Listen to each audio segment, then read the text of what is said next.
आज मैं बात करूँगा कि आप ट्रेडिंग की दुनिया में घुसे हो। अब आप घुस तो चुके हो, लेकिन आपके दिमाग में क्या है कि मुझे ट्रेडिंग सीखनी है, क्योंकि आप बहुत सारी जगह धक्के खा चुके हो, पैसा लूज़ कर चुके हो। अब आप सोच रहे हो कि हाँ, ट्रेडिंग सीख के हमें काम करना चाहिए। अब जब बात ये आती है कि हमें सीख कर ट्रेडिंग करनी चाहिए, तो हमें क्या सीखना चाहिए? तो देखो, मैं जब इस फील्ड में आया था, तो मेरे सामने भी यही सिचुएशन आई थी। पहले मैं बहुत धक्के खा चुका था ट्रेडिंग में कि हाँ, ये चार्ट देख के इन्वेस्ट कर दो, पैसे लगा दो, ट्रेडिंग कर लो, वो, ये, वो। फिर चीज़ें समझ में आई कि हाँ, हमें सीख के चीज़ें करनी चाहिए। तो फिर सोचा कि चलो सीखते हैं। तो अब सीखने के लिए क्या चाहिए होता है? टीचर चाहिए होता है। तो टीचर यदि फ्री का चाहिए तो हमें यूट्यूब पे मिल ही जाएँगे, लेकिन हमें पेड वाले चाहिए तो पेड वाले भी मिल जाएँगे आपको। तो आप दोनों तरह के टीचर्स को फॉलो करते हो। आप पहले यूट्यूब के सारे वीडियो देखते हो, वहाँ पे नई-नई स्ट्रैटेजी आपको दिखती है, आप उनको ट्राई करते हो। कभी आप आरएसआई लगाते हो, कभी मैकडी लगाते हो, या आप फिर ऑप्शन ट्रेडिंग में जाते हो और वहाँ पर आप अलग-अलग तरह की स्ट्रैटेजी को यूज़ करते हो। अब ये जो गलतियाँ हैं ना, वो हर इंसान करता है जो ट्रेडिंग की दुनिया में आता है। अब मैं ये जो वीडियो बना रहा हूँ, वो इसलिए बना रहा हूँ कि मैंने देखा है या मैंने जो फ़ील किया है कि इंसान जो ट्रेडिंग की दुनिया में आता है, उसको 1-2 साल तो ये जानने में लग जाते हैं कि उसको करना क्या है, उसको क्या सीखना है।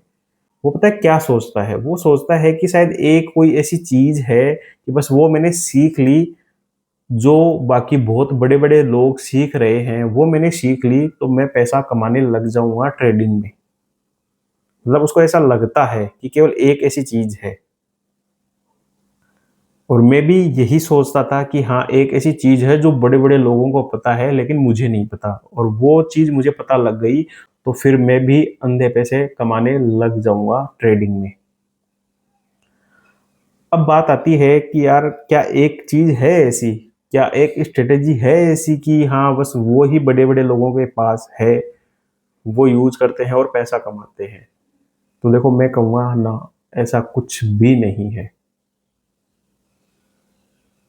मार्केट में बहुत सारी स्ट्रैटेजी हैं और हर एक ट्रेडर एक अलग स्ट्रैटेजी यूज़ करता है और पैसे कमाता है और पैसे गँवाता है। देखो, एक स्ट्रैटेजी की बात आती है तो हाँ, मैं ये कह सकता हूँ कि हाँ, एक स्ट्रैटेजी है जिसको जो बड़े-बड़े लोग यूज़ करते हैं, लेकिन वो यूज़ करते हैं, उसके कुछ रीज़न हैं। अब देखो, जो म्यूचुअल फंड कंपनियाँ हैं ना, उनमें जो फंड मैनेजर बैठता है, वो उसको यूज़ करता है। वो जो कंपनियाँ जिसमें वो इन्वेस्टमेंट करता है, वो लंबे समय के लिए इन्वेस्टमेंट करता है, वो उन कंपनियों के फंडामेंटल पढ़ता है, उनकी बैलेंस शीट पढ़ता है, उनके प्रॉफिट एंड लॉस स्टेटमेंट पढ़ता है, कंपनी के मैनेजमेंट के बारे में रिसर्च करता है। तो इसके अलावा जो हमारी इंडिया की इकोनॉमी है, उसके बारे में स्टडी करता है। तो बहुत सारी 360 डिग्री एंगल से वो हर चीज़ को स्टडी करता है, तब जाकर वो किसी एक कंपनी में पैसा इन्वेस्ट करता है। तो देखो, सही तरीका तो क्या है? ये ही तरीका है जो मैं आपको बता रहा हूँ कि जो म्यूचुअल फंड के फंड मैनेजर होते हैं ना, वो यूज़ करते हैं। लेकिन फंड मैनेजर के अलावा या जो एसेट मैनेजमेंट कंपनियाँ हैं हमारे देश में, वो जो यूज़ कर रही हैं ना, वो तो सही तरीका यूज़ कर रही हैं। अब फंड मैनेजर जो ये यूज़ कर रहे हैं ना, उसके लिए चाहिए होता है बहुत सारा डाटा। अब ये जो डाटा है, वो फ्री में नहीं मिलता।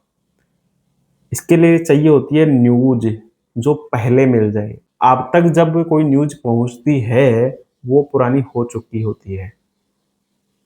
जो बड़े लोग हैं, वो एंट्री ले चुके होते हैं उस न्यूज़ के हिसाब से। तो बड़े लोगों तक वो न्यूज़ पहुँच जाती है पहले ही, या वो डाटा बड़े लोगों तक पहुँच जाते हैं, क्योंकि वो पैसे देते हैं उसके। लेकिन यदि आप चाहते हो कि फ्री में आपके पास वो डाटा पहुँच जाए, तो ऐसा नहीं होता। अब एक जो नॉर्मल ट्रेडर है, मैं उन बड़े लोगों की बात नहीं कर रहा या उन बड़ी कंपनियों की बात नहीं कर रहा, जो इस तरह की चीज़ें यूज़ करती है, फंडामेंटल देखती हैं। मैं बात कर रहा हूँ एक नॉर्मल ट्रेडर की, कि वो जब पैसे कमाता है ट्रेडिंग से, तो वो क्या यूज़ करता है? तो देखो, ज़्यादातर लोग है ना, फंडामेंटल नहीं देखते। बहुत कम लोग देखते हैं, और यदि कोई फंडामेंटल देखता भी है, तो वो बहुत कम देखता है, थोड़ा बहुत फंडामेंटल देखता है, बाकी वो चार्ट देखकर या और कुछ चीज़ें देखकर ही ट्रेडिंग करता है। अब देखो आप यूट्यूब पे जाओगे तो आपको ट्रेडिंग के बारे में हज़ारों स्ट्रैटेजी मिल जाएँगी, हज़ारों। जैसे मैं जब ट्रेडिंग के अंदर घुसा था, तब मेरे सामने एक स्ट्रैटेजी आई थी कि जो ऑप्शन ट्रेडिंग है, उसमें आप जब सेल करते हो, जब ऑप्शन को सेल करते हो, तो आप क्या करो कि जैसे 3:15 का समय आता है, तब आप उसकी कॉल को सेल, जैसे मार्केट ऊपर जाने वाला है तो आप पुट को सेल कर दो, मार्केट नीचे जाने वाला है तो आप उसकी कॉल को सेल कर दो 3:15 पर, और उसको फिर छोड़ दो अगले दिन के लिए। अब अगले दिन जब मार्केट ओपन होगा तो उसको एंड तक 3:15 तक या 3 बजे तक उसको रखो, तो आपको वहाँ पे प्रॉफ़िट देखने को मिलेगा। फिर आप फिर से नई कॉल पुट बेच दो। तो इस तरह की स्ट्रैटेजी मैं यूज़ करता था। कई दिन तक उसको यूज़ किया, थोड़ा बहुत प्रॉफ़िट उससे बना, थोड़ा बहुत लॉस हुआ, फिर मैंने उसको छोड़ दिया। फिर कोई नई स्ट्रैटेजी आई, कोई नया टीचर आया, कोई नया कोर्स खरीदा, कभी आईसीटी सीखी, कभी एसएमसी सीखी, और फिर बहुत सारी चीज़ें मैंने सीख के बहुत पैसा उसमें लगा दिया। मैंने कम से कम लाख, 1.5 लाख रुपए कोर्स खरीद-खरीद के खर्च कर दिए ट्रेडिंग को सीखने के लिए। अब दिमाग में पता क्या होता है कि यार हम इतनी सारी चीज़ें सीखते हैं। हमने एक कोर्स खरीदा, उसको सीख लिया, उस पे थोड़ी-सी मेहनत करी, पूरी मेहनत नहीं करी। हमने हमारा 100% नहीं दिया। हमें लगता है कि जो ये मैंने सीखा यार ये सही नहीं है, वो चीज़ नहीं है जो बड़े-बड़े लोगों के पास है। तो हम क्या करते हैं, उसको बीच में छोड़ देते हैं या उस पे मेहनत नहीं करते हैं। फिर हम दूसरी कोई स्ट्रैटेजी सीखते हैं, फिर हमें लगता है कि हाँ, ये सही स्ट्रैटेजी होगी, ये बड़े लोगों के पास होगी, फिर हम उस पे थोड़ी-सी मेहनत करते हैं और फिर उसको बीच में छोड़ देते हैं।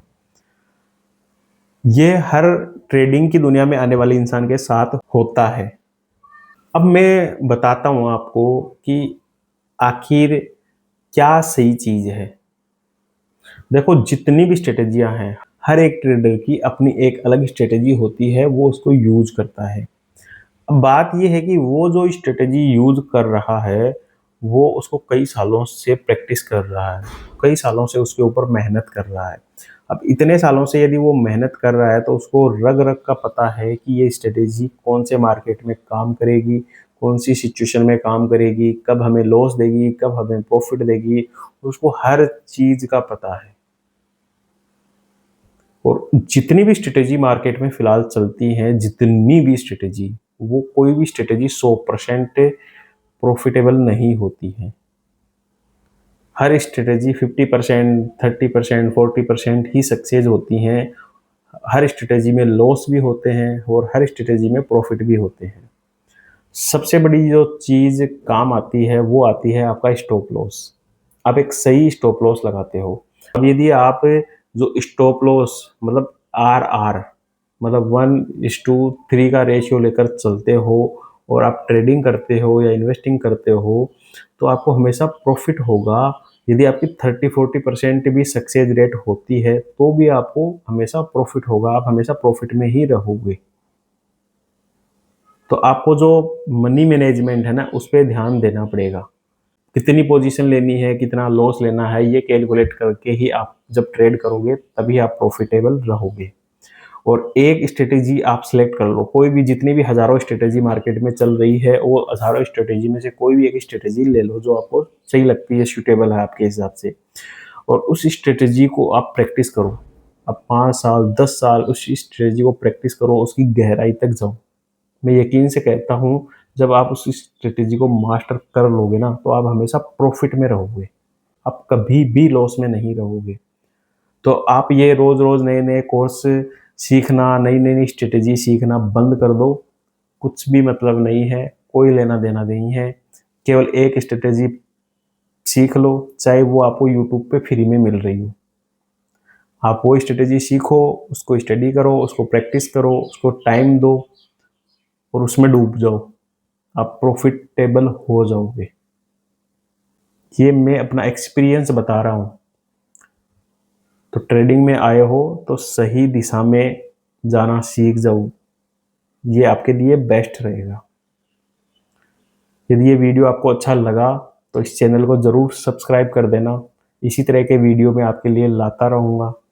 ठीक है, थैंक यू, धन्यवाद।